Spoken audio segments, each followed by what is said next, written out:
तो 11वीं केमिस्ट्री अध्याय 5 ऊष्मागतिकी जो परीक्षा में 1 अंक 2 अंक 3 अंक 4 अंक के प्रश्न आते हैं उन्हीं को देखते हैं जो इम्पोर्टेंट हैं। तो सबसे पहले देखिए यहाँ पहला प्रश्न है जो इम्पोर्टेंट है और आ चुका है।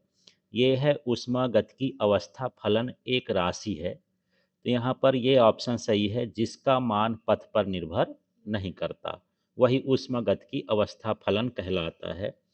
फिर दूसरा देखिए, एक प्रक्रम के रुद्धोष्म परिस्थितियों में होने के लिए, तो रुद्धोष्म प्रक्रम वही कहलाता है जिसमें ऊष्मा का परिवर्तन ना हो।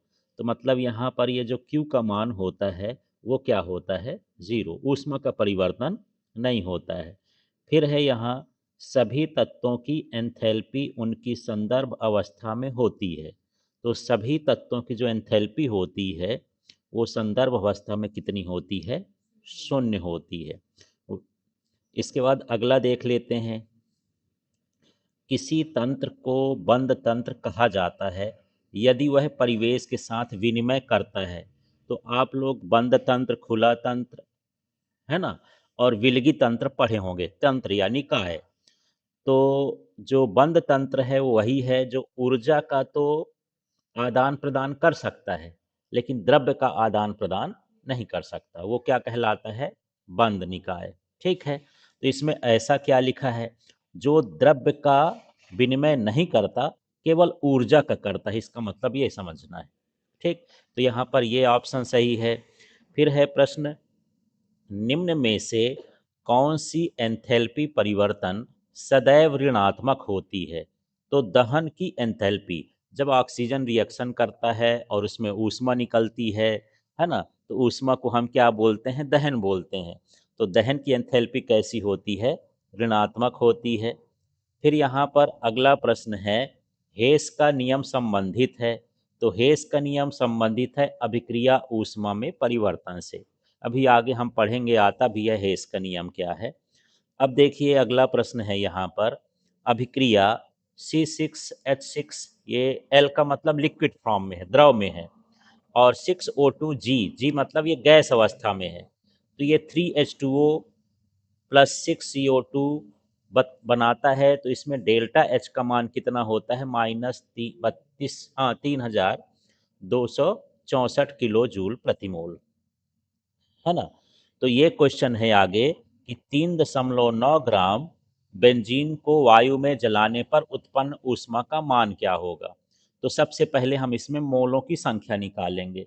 तो मोलों संख्या का जो सूत्र होता है ये होता है भार, और बटे में क्या होता है, अणुभार, सूत्र होता है। ठीक है ना, तो इससे यदि हम निकालें तो भार का मान कितना है, 3.9, और हमको अणुभार निकालना है किसका, बेंजीन का, तो C6H6 ये सूत्र होता है।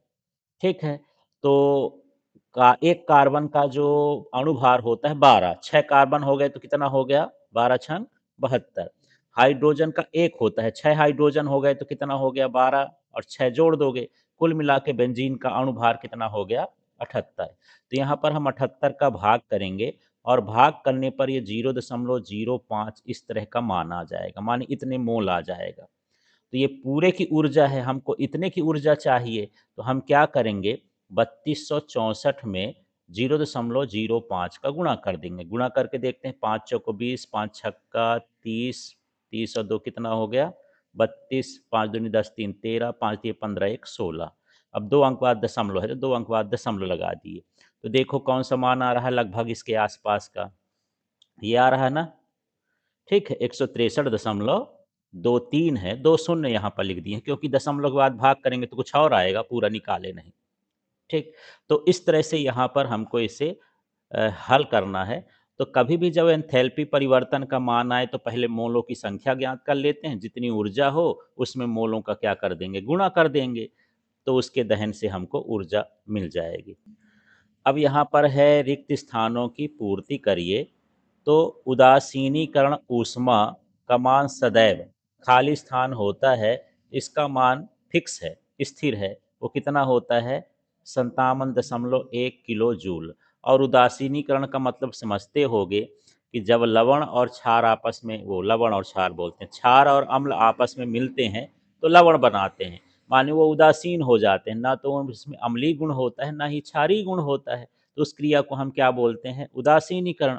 और जब वो क्रिया होती है तो उसके ऊष्मा का मान कितना होता है, 57.1 किलो जूल। फिर देखिए, स्थिर दाब पर किसी तंत्र की संपूर्ण ऊष्मा को खाली स्थान कहते हैं। तो संपूर्ण ऊष्मा क्या कहलाती है, एंथैल्पी। फिर है जल का वाष्पीकरण खाली स्थान परिवर्तन है, तो ये किस तरह का परिवर्तन है, ऊष्मा शोषीय, माने ऊष्मा का शोषण होता है, इसके बाद ही वाष्पीकरण होता है, ठीक है ना। ऊष्मा दोगे तब ना वाष्पीकरण होगा।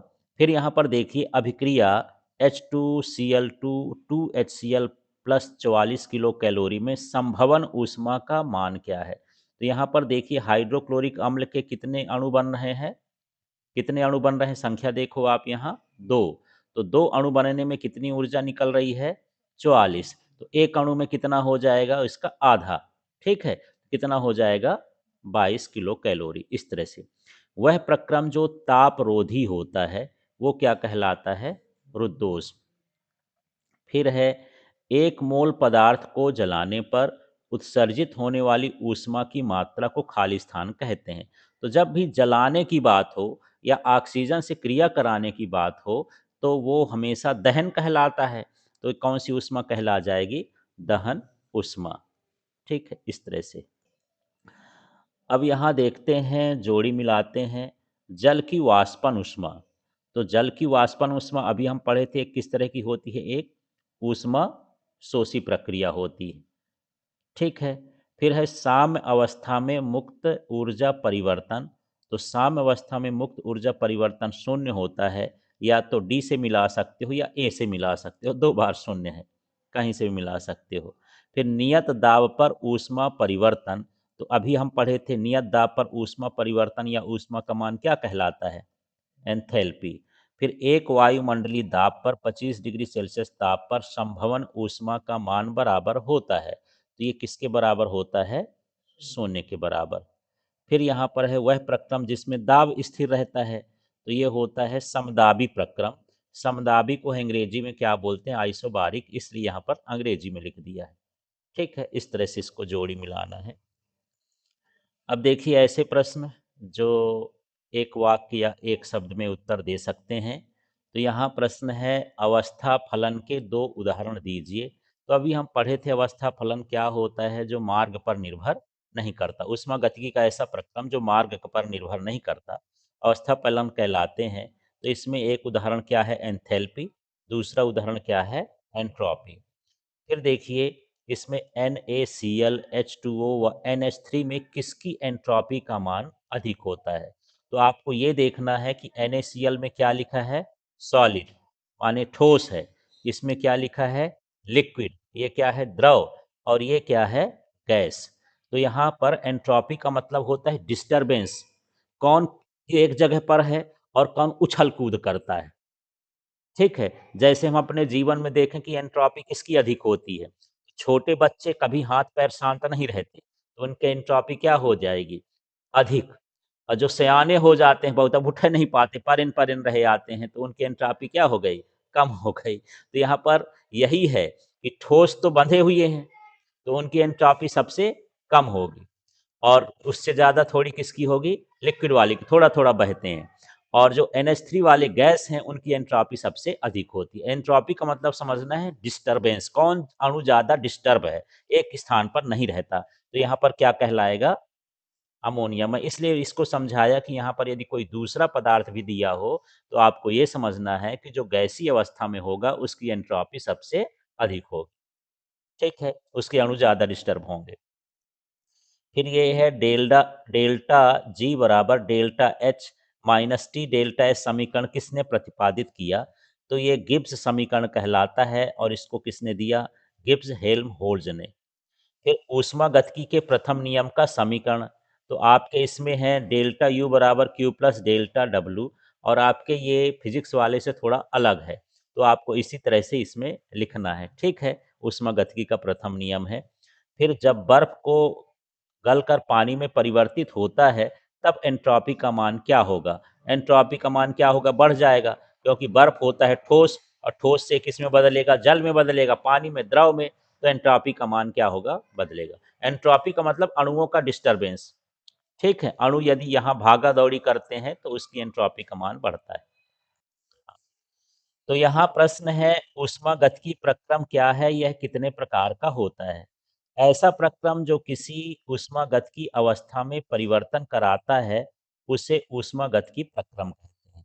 तो कोई भी प्रक्रम है जो ऊष्मागतिकी अवस्था में, माने जैसे ताप में, दाब में, आयतन में, इन है एंट्रोपी में, एंथैल्पी में, इनमें परिवर्तन कराए, उसे हम क्या कहेंगे? ऊष्मागतिकी प्रक्रम। तो ये देखो, ये होते हैं समतापी प्रक्रम, माने जिसमें ताप कैसा हो? समान हो। ऐसा प्रक्रम जिसमें ताप क्या हो? समान।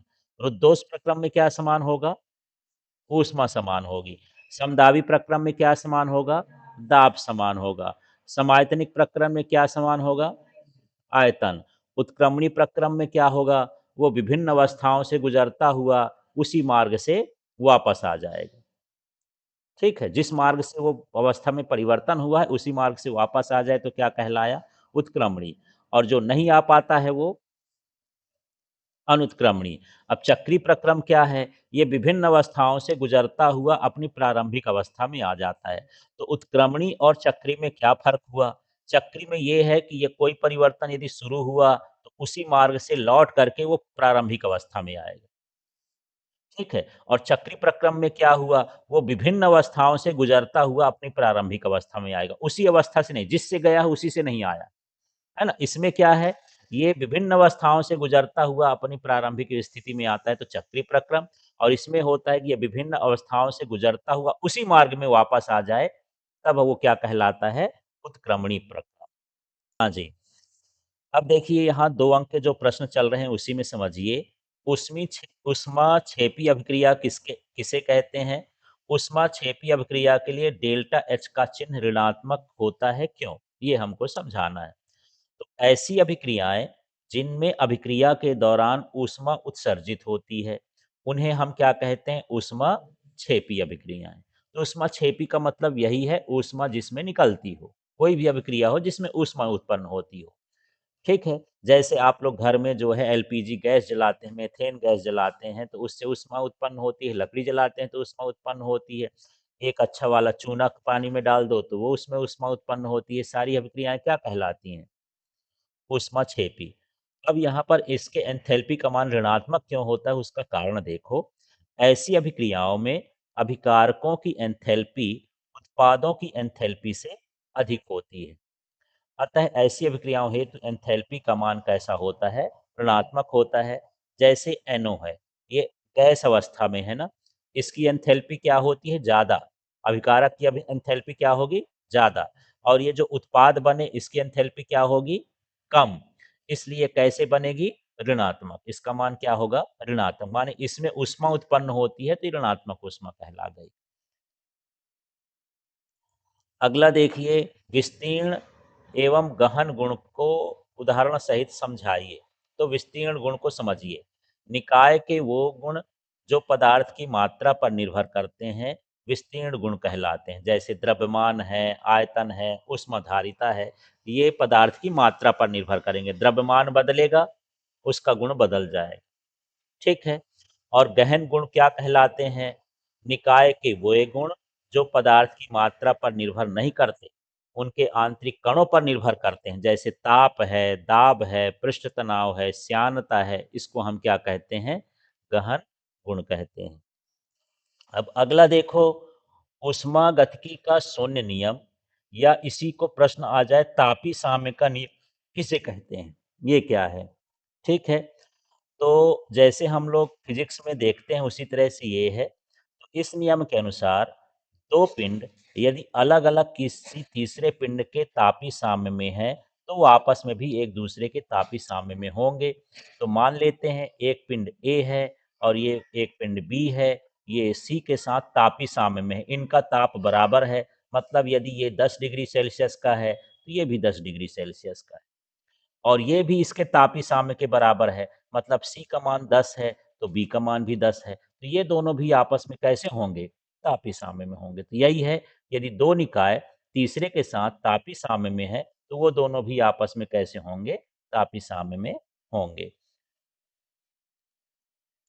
अगला देखो, उदासीनीकरण ऊष्मा को परिभाषित कीजिए। तो किसी अम्ल के 1 ग्राम तुल्यांक तनु विलयन में किसी क्षार के 1 ग्राम तुल्यांक द्वारा पूर्णतः उदासीन करने में एंथैल्पी परिवर्तन का मान उदासीनीकरण ऊष्मा कहलाती है। जैसे यहाँ पर हाइड्रोक्लोरिक अम्ल है, यहाँ पर ये NOH सोडियम हाइड्रोक्साइड क्षार है। अब इससे हम क्रिया कराए तो ये लवण बन गया और इस क्रिया में जो है एंथैल्पी का मान -57.1 किलो जूल हो गया। अभी हम भरे थे ना कि उदासीनीकरण की क्रिया में एंथैल्पी का मान कितना होता है? -57.1 किलो जूल। तो इस क्रिया को हम क्या बोलेंगे? उदासीनीकरण ऊष्मा। तो आप जानते हैं उदासीनीकरण अम्ल से होता है, क्षार से। अब यहाँ से उस परिभाषा को छोड़ो, HCl का मान कितना होना चाहिए? 1 ग्राम। क्षार का मान भी कितना होना चाहिए?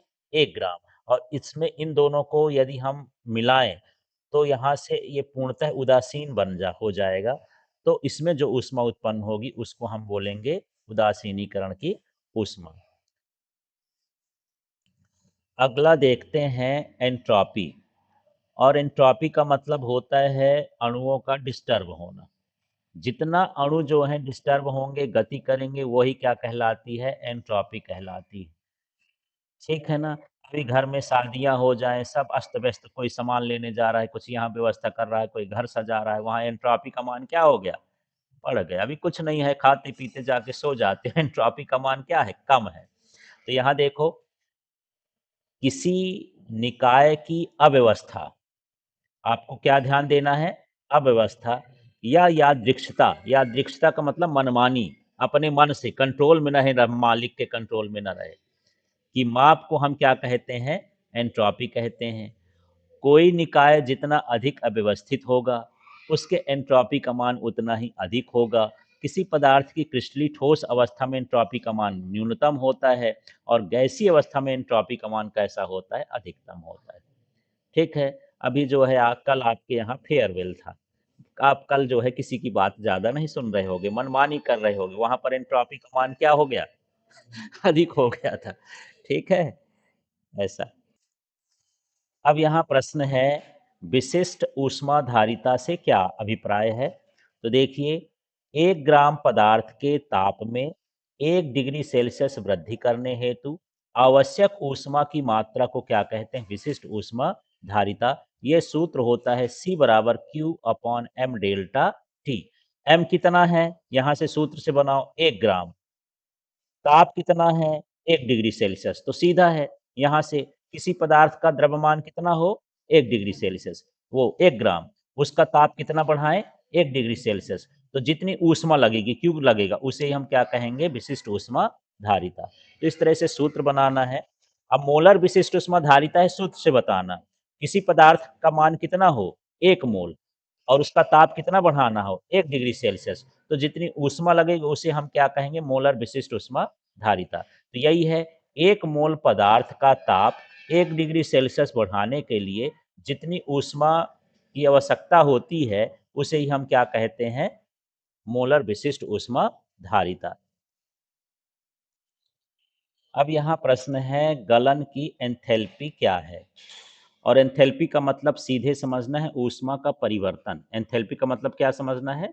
ऊष्मा का परिवर्तन। इसको उदाहरण सहित समझाना है। तो चलिए गलन की एंथैल्पी को समझते हैं। 1 मोल ठोस को उसके गलनांक तथा 1 वायुमंडलीय दाब पर 1 मोल द्रव में परिवर्तित करने पर होने वाली एंथैल्पी परिवर्तन को गलन की एंथैल्पी कहते हैं। है ना? गलन माने समझते हो ठोस से द्रव में बदलना। किस में बदलना? ठोस से द्रव में। तो ठोस 1 ग्राम हो या 1 मोल हो, 1 ग्राम ठोस हो और उसको 1 ग्राम किस में बदलना हो? द्रव में बदलना हो, तो जितनी एंथैल्पी में परिवर्तन होगा उसे हम क्या कहेंगे? गलन की एंथैल्पी। तो यहाँ पर मैं वाष्पन की एंथैल्पी पूछ दूँ, सब में परिभाषा एक ही जैसे है। वाष्पन की एंथैल्पी पूछूं तो वाष्प कब होता है?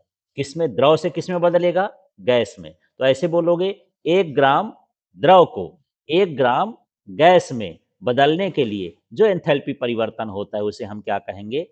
वाष्पन की एंथैल्पी। अब मैं ऊर्ध्वपातन की एंथैल्पी बोल दूं तो फिर वही क्या, 1 ग्राम ठोस से गैस बनता है ना, तो 1 ग्राम ठोस को 1 ग्राम गैस में बदलने के लिए जो एंथैल्पी का परिवर्तन होता है, उसे हम क्या कहते हैं, ऊर्ध्वपातन की। और दहन की एंथैल्पी पूछो तो यही बता दो फिर, क्या 1 ग्राम पदार्थ को जलाने में जो एंथैल्पी परिवर्तन होता है, उसे हम क्या कहते हैं, दहन की एंथैल्पी। तो सभी में आपको 1 मोल या 1 ग्राम लिखना है, चाहे ग्राम लिख देना, चाहे मोल लिख देना, वो इसकी एंथैल्पी बन जाती है। ठीक है? गलन की एंथैल्पी क्या बताओ, गलन की क्या कहलाएगी तो फिर? 1 ग्राम ठोस को किसमें बदलना है? द्रव में। तो अब देखते हैं जो प्रश्न 3 अंक के आ सकते हैं परीक्षा में, तो सिद्ध कीजिए P डेल V बराबर डेल्टा nRT। ये आदर्श गैस समीकरण नहीं है, ये भी समझना है। PV इक्वल टू nRT अलग सिद्ध होता है और P del V equal to delta nRT अलग सिद्ध होता है। यदि डेल्टा लगा होगा तो उसको अलग तरीके से सिद्ध करेंगे। मान लो आपके पास आ गया कि PV इक्वल टू nRT आप सिद्ध करिए, तो आप तो उसमें बॉयल्स का नियम लगाओगे, चार्ल्स का नियम लगाओगे, एवोगैड्रो का नियम लगाओगे, तीनों को मिला दोगे तो आदर्श गैस समीकरण बन गया। लेकिन यहाँ पर क्या लिखा है, P डेल V, और यहाँ क्या लिखा है, डेल्टा N। तो ये अलग चीज है। तो चलो देखते हैं इसमें। सबसे पहले हम जानते हैं आदर्श गैस समीकरण से सूत्र क्या होता है, PV इक्वल टू nRT। ठीक है? यदि प्रारंभिक अवस्था में गैस का आयतन कितना हो, V1, और मोलों की संख्या कितनी हो, N1, तो इस सूत्र में कुछ नहीं किए हैं। P की जगह P लिखा है, V की जगह क्या लिख दिए हैं, V1, N की जगह क्या लिख दिए हैं, N1, और RT तो नीतांक है, इसको ऐसे उतार दिए। अब अंतिम अवस्था में जो है गैस का आयतन क्या हो जाए, V2, मोलों की संख्या क्या हो जाए, N2। तो यही सूत्र लिखें, P लिख दिया मैं, P लिखा है, V की जगह क्या हो गया, V2, N की जगह क्या हो जाएगा, N2, ये लिख दिए। अब दोनों को क्या करना है, घटा देना है। तो जब घटाओगे तो आप देखो घटाते समय क्या हो जाएगा। फर्स्ट वाले में क्या था यार, PV1, ये सेकंड में से घटाना है, PV2, ये PV2 लिखा, माइनस क्या हो जाएगा, PV1। इसी तरह से इसका N2R2 हुआ, N2RT, और यहाँ हो गया N1RT। इसमें से कुछ कॉमन निकलेगा, इन दोनों से क्या कॉमन निकालोगे, P, इसमें से क्या निकलेगा, RT। तो माइनस को हम लिखते हैं डेल्टा, V2 में से V1 को हम क्या लिख देंगे, डेल्टा V, और N2 में से N1 को क्या लिख देंगे, डेल्टा N। इस तरह से P डेल्टा V बराबर क्या हो जाएगा, डेल्टा nRT। तो ये प्रश्न है, उत्क्रमणी प्रक्रम और अनुत्क्रमणी प्रक्रम में अंतर लिखना है। ठीक है? आधी परिभाषा तो इसके भीतर है। ठीक है? तो परिभाषा कैसी है कि कोई भी प्रक्रम हो जो अपनी प्रारंभिक अवस्था में वापस आ जाए, उसी मार्ग से वापस आ जाए, उसे क्या कहेंगे, उत्क्रमणी। और जो वापस नहीं आ पाए उसे क्या कहलाते कहते हैं, अनुत्क्रमणी। ये कहीं ऊपर नीचे लिखा होगा, तो यहाँ पर देखिए, यह प्रक्रम कैसा होता है, उत्क्रमणी वाला धीमा, और अनुत्क्रमणी क्या होता है, तेजी से होता है। ठीक है? फिर देखिए, इसमें संचालनकारी व विपरीतकारी बलों के बीच अंतर सूक्ष्म होता है, मतलब उसी मार्ग में वापस आ जाता है। इसमें जो है अंतर क्या होता है, ज़्यादा होता है। ठीक है? और ये 3-4 नंबर का आएगा तो आपको उतने ही लिखना है। मैं तो यहाँ ज़्यादा लिख दिया हूँ, जितने आपको तैयार हो जाएँ। ये कैसा प्रक्रम होता है, सैद्धांतिक। ये कैसे होते हैं, वास्तविक और स्वतः प्रवर्तित होते हैं, अपने आप होते हैं जो। ठीक है? इन प्रक्रमों को पूर्ण होने में अधिक समय लगता है। इन प्रक्रमों को पूर्ण होने में एक निश्चित समय लगता है, जल्दी हो जाते हैं ये। ठीक है? इन प्रक्रमों में किया गया कार्य अधिकतम होता है, इन प्रक्रमों में किया गया कार्य अधिकतम नहीं होता, मानिए न्यूनतम होता है। प्रक्रम के दौरान किसी भी समय साम्यावस्था होती है, प्रक्रिया पूर्ण होने के पश्चात ही साम्यावस्था होती है, बीच में साम्यावस्था नहीं होती है। इस तरह से इसमें दोनों में अंतर है। परिभाषा इसमें नहीं है, तो परिभाषा आप लोग अपने से लिख सकते हैं। हाँ, संभावित है, जो टीचर फिजिक्स का नहीं है, केमिस्ट्री पढ़ाता है, उसको क्या नॉलेज है उसके बारे में, तो ऐसा। तो यहाँ पर देखते हैं, Cp माइनस Cv बराबर R व्यंजक को स्थापित करिए। क्वेश्चन यही था आपका कि फिजिक्स में भी है, केमिस्ट्री है, तो फिजिक्स वाला केमिस्ट्री में कर दें, केमिस्ट्री वाला फिजिक्स में कर दें।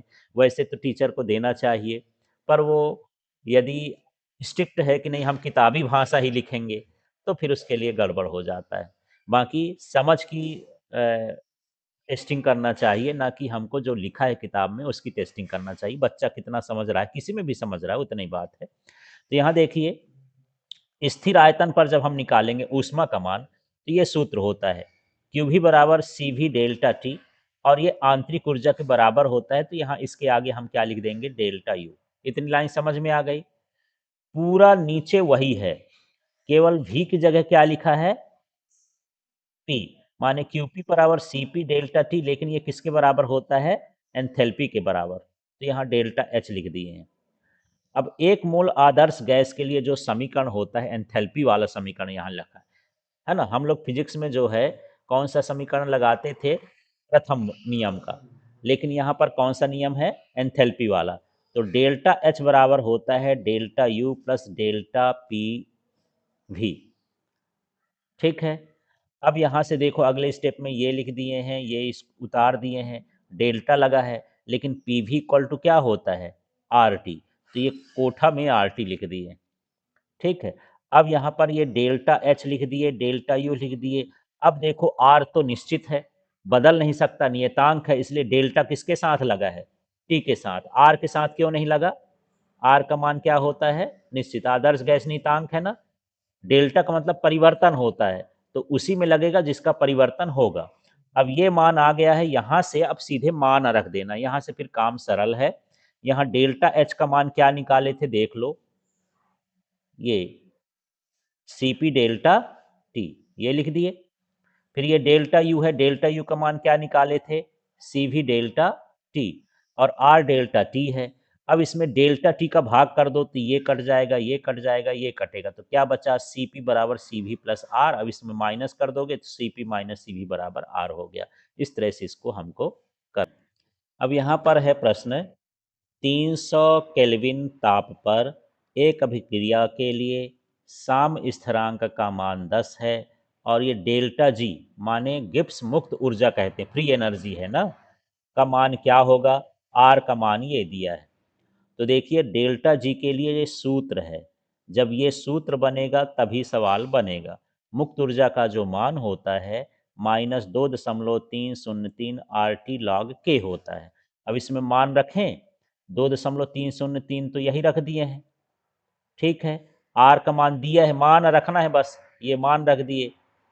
फिर यहाँ पर ये जो है लॉग टी है, टी का मान कितना है, 300, लॉग है तो लॉग, के का मान स्थिरांक दिया है कितना, 10, लॉग 10 का मान 1 होता है। इन सभी का गुणा कर देंगे तो ये -57.44, माने 5744.1 जूल इसका क्या हो जाएगा, मान हो जाएगा। इस तरह से हल करना है, तो इसमें ज़्यादा कठिन नहीं है। जो है ये क्या है, सूत्र है, सूत्र में मान रख दो, आर की जगह आर का मान, टी की जगह टी का मान, के की जगह के का मान, है ना, और उसको गुणा कर दोगे तो इस तरह से मान आ जाएगा।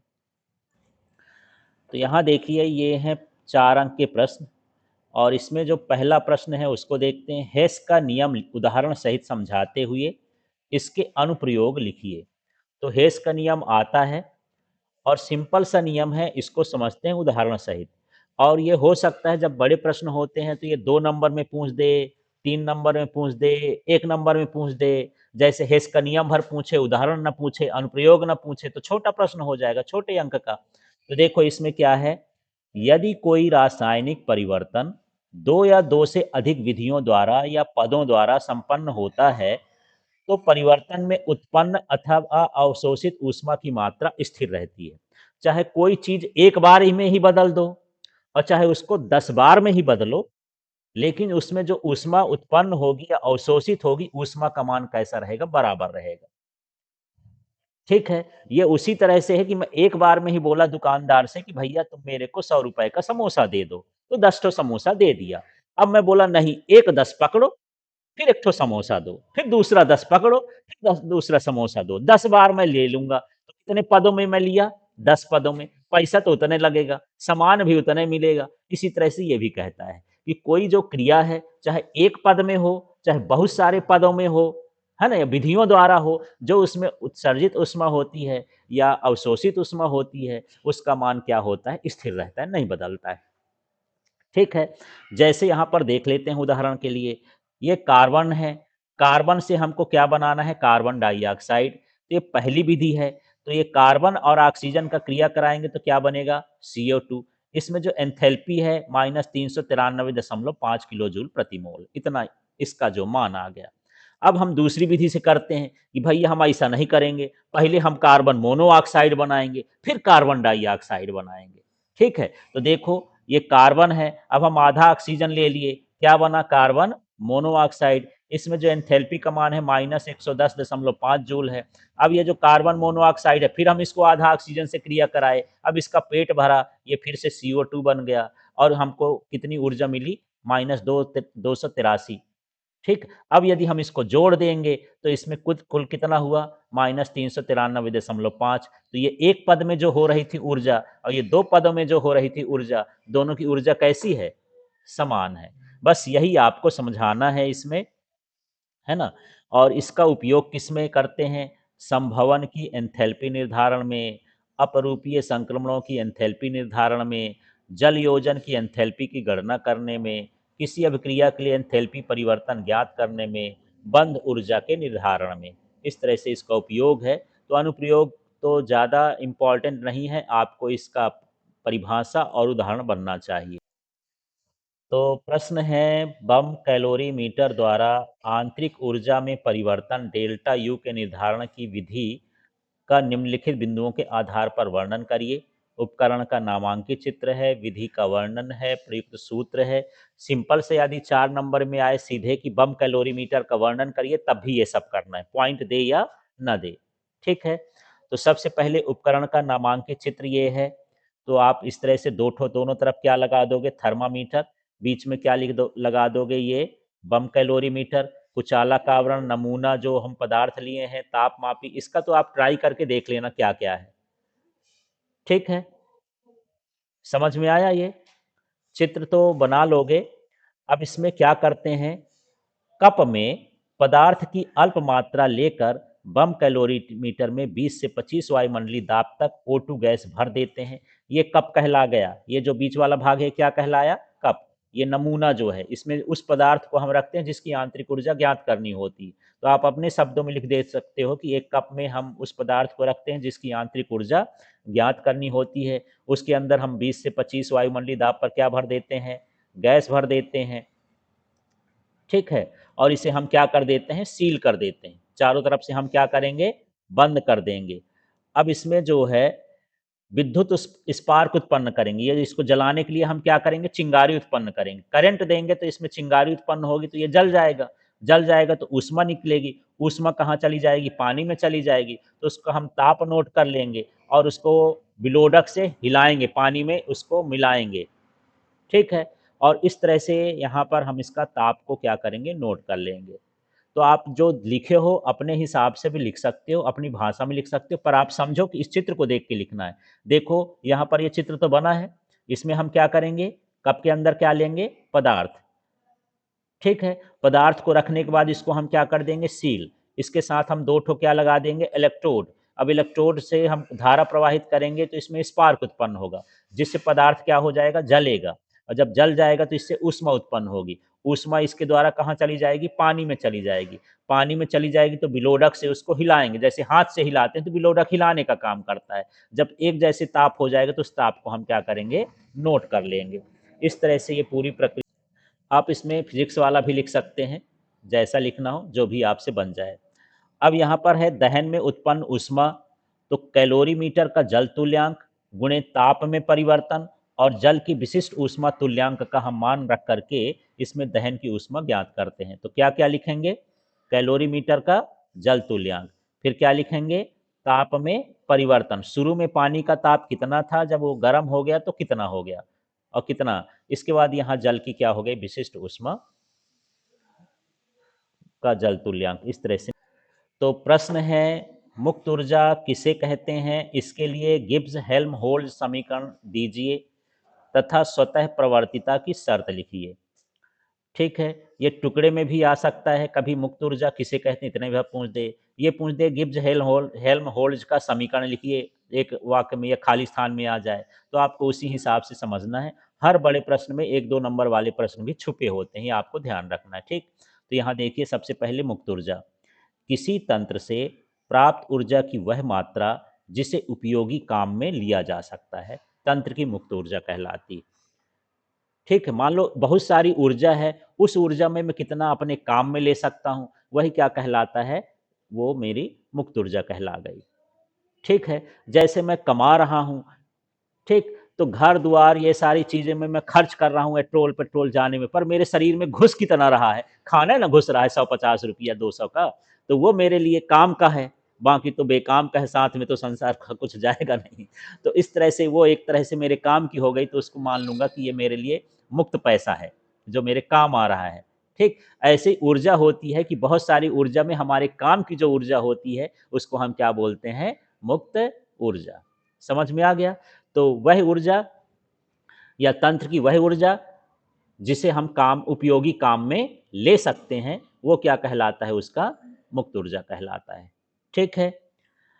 इसकी सहायता से किसी तंत्र के होने या चलने की संभावना और उसकी तत्कालिकता का आकलन किया जा सकता है। भाई जो हमारे काम की चीज़ है तो हम उसको चलाएँगे और काम की ना होगी तो ना चलाएँगे। कोई तंत्र ऐसा है जो ऊर्जा तो निकालता है लेकिन बिना काम का निकालता है, तो क्या मैं उसको चला सकता हूँ? नहीं चला सकता हूँ, तो उसको छोड़ दूँगा कि ये हमारे काम की मशीन नहीं है। जिसमें हमको ज़्यादा ऊर्जा मिलती है उससे हम निकालते हैं। जैसे हमारी पुराने समय में ट्रेनें चलती थी, तो किससे चलती थी यार? कोयले से, ठीक है? फिर कुछ दिनों में चली डीज़ल से, अब चलती हैं इलेक्ट्रिक से। तो ऐसा क्यों हुआ? क्योंकि जो कोयला है, उसकी मुक्त ऊर्जा का मान कम था, कोयला ज़्यादा लगता था, काम कम होता था, हमने कोयला बंद कर दिया। डीज़ल से चालू किए, उसके मुक्त ऊर्जा का मान कैसा था? थोड़ा-सा उससे अधिक था। आगे देखे नहीं यार और कार्य तो हम इलेक्ट्रिक वाले से भी कर सकते हैं कम ऊर्जा में, तो इलेक्ट्रिक की मुक्त ऊर्जा और अधिक हो गई। तो इस तरह से हम ये जान लेते हैं मुक्त ऊर्जा से कि कौन चीज़ हमारे काम की है और कौन चीज़ हमारे काम की नहीं है। जो मुक्त ऊर्जा का गणितीय रूप है, ये होता है G बराबर H माइनस टी एस। और आप जानते हैं एच का मतलब तंत्र की एंथैल्पी होती है, एंथैल्पी को एच से लिखते हैं। एस का मतलब तंत्र की एंट्रोपी और टी का मतलब क्या है, तापक्रम, और जी का मतलब क्या है, मुक्त ऊर्जा। ठीक है, वैसे मुक्त ऊर्जा को फ्री एनर्जी बोलते हैं, लेकिन इसको गिब्स ने समझाया, इसलिए गिब्स फ्री एनर्जी कहते हैं, इसलिए जी से आ, गिब्स की स्पेलिंग बोलोगे तो किससे आएगा, जी से, इसलिए इसका नाम संकेत किससे दे दिए हैं, जी से। अब देखो प्रारंभिक अवस्था में और अंतिम अवस्था में, तो इस सूत्र को ही पूरा लिख दिए हैं, G1H1 TS1, ये स्थिर ताप है, ताप में कुछ नहीं लिखेंगे, और G2H2 क्या हो गया, ये H2 हो गया। समझ में आ गया? तो इसको बार 2 बार लिखना है, ये किसके लिए है, प्रारंभिक के लिए, और ये किसके लिए है, अंतिम के लिए। सूत्र यही है, सूत्र को 2 बार लिखना है, एक बार 1 लगा के, एक बार क्या लगाना है, 2। अब हमको निकालना है ये परिवर्तन, मुक्त ऊर्जा में परिवर्तन। तो हम क्या करते हैं, बाद में से पहले को क्या करते हैं, माइनस। तो अब देखो ये G2 लिखा है, तो G2 का मान हम रख देंगे, एक स्टेप में यहाँ और कर देता हूँ। G2 का मान होगा तो क्या होगा, H2 माइनस TS2 और प्लस ये हो गया H1 माइनस TS1 होगा। ये किसका मान रख दिया, 2 वाले का, ये किसका मान रख दिया, G1 का। अब इसमें देख लेते हैं, इसका कोठा लगा दो यार, इसको ऐसा कर देते हैं, इसको घटा रहे हैं ना, घटाना रहेगा, इस तरह से बनाए। अगले स्टेप में देखो H2 माइनस क्या कर दिया, H1, और यहाँ T दोनों में है तो T बाहर निकाल के लिख दिया, TS2 और TS1। तो H2 माइनस H1 को क्या लिखेंगे, डेल्टा H, और यहाँ पर S2 माइनस S1 को क्या लिखेंगे, हाँ डेल्टा एस। तो इस तरह से इसको मैं हटा देता हूँ, ये तो नीचे लिख देता हूँ, ये है नीचे ना, इसको भी हटा देता हूँ, आप क्रम से देखना। अब यहाँ पर देखो, यहाँ से जो है क्या क्या लिखे हैं, H2 है, इधर से क्या ले लिए हैं, H1, साथ साथ कर दिए। ये लाइन समझ में आई कि नहीं आई, H2 माइनस H1, फिर इसमें क्या है, माइनस TS2, और ये क्या हो गया, TS1। अगले स्टेप में इससे का क्या मान ले लिए हैं, T। अब हम अंतर को किससे दर्शाते हैं, डेल्टा से, इसलिए क्या हो गया, डेल्टा H, और ये S का हो जाएगा डेल्टा S। इस तरह से यहाँ पर डेल्टा G बराबर delta H minus T delta S। इस समीकरण को क्या कहा जाता है, गिब्ज, हेल्म, होल्ज, समीकरण। अब यहाँ पर स्वतः प्रवर्तिता भी पूछा था कि कोई प्रक्रम अपने आप कैसे होता है, खुद से होता है। जैसे मान के चलो पानी ऊपर से गिराओ तो नीचे ही गिरेगा, खुद से गिरेगा, लेकिन ऊपर चढ़ाओ तो मेहनत लगेगी। तो जो खुद से क्रिया होती है उसे हम क्या कहते हैं? स्वतः प्रवर्तिता। तो देखो, यदि डेल्टा जी का मान ऋणात्मक है, माने शून्य से कम है, तो प्रक्रम कैसा होता है? स्वतः प्रवर्तित, अपने आप होता है। और यदि डेल्टा जी का मान धनात्मक है तो प्रक्रम अस्वतः प्रवर्तित होगा, माने स्वतः प्रवर्तित नहीं होगा, इसमें हमको मेहनत करना पड़ेगा, अपने आप नहीं होगा।